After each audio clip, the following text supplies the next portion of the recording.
First thing you want to do is right-click the volume icon, select sounds, select playback, scroll down to whatever device you're plugged into and is enabled. You right-click it, go to properties, go to advanced, change it to CD quality. Normally it's defaulted to studio quality. Enable audio enhancements. You want to deselect this. After that, you want to install 2 extensions into your computer. The first one is TamperMonkey, and you go to install it. So I'm using Edge, but it works on Chrome. It's actually native for Chrome, so I'm going to remove it, and then I will reinstall it. See, it is showing up here. Now you go to Google search disable YouTube volume normalization TamperMonkey. So this script here, it should be the first one. You go to raw, copy all of this to your clipboard,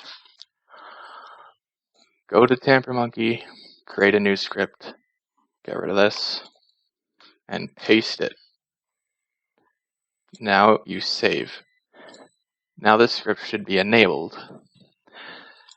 This will disable YouTube volume normalization. The next extension is H.264.fi. It's as simple as adding it like a normal extension.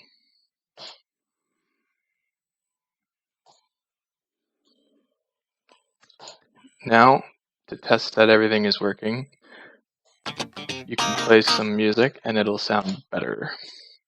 Go to Stats for Nerds and check that it is at the correct codec. This codec here is all the codes that YouTube plays.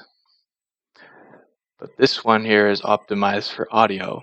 This one here is higher bitrate, but only allowed for paid YouTube users. If you have a sound card, like I do, make sure to download the correct drivers for your hardware, and you will be able to control the sound card settings at a hardware level.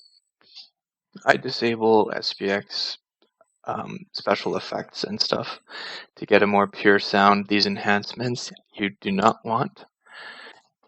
Equalization is fine, it doesn't really mess up the audio quality. And that is all.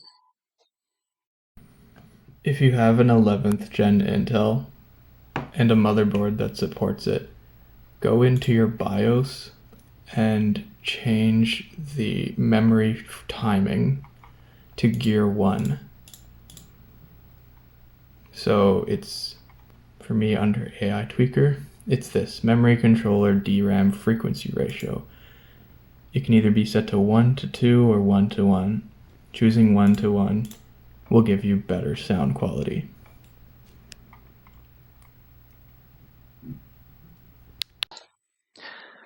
As for the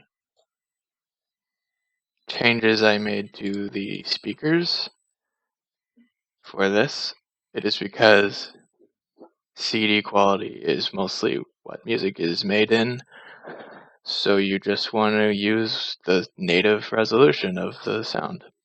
This, I swear, when I'm playing music on iTunes, it has some sort of trickery going on, so this stops whatever enhancements iTunes uses on my files, and it does seem to play back cleaner.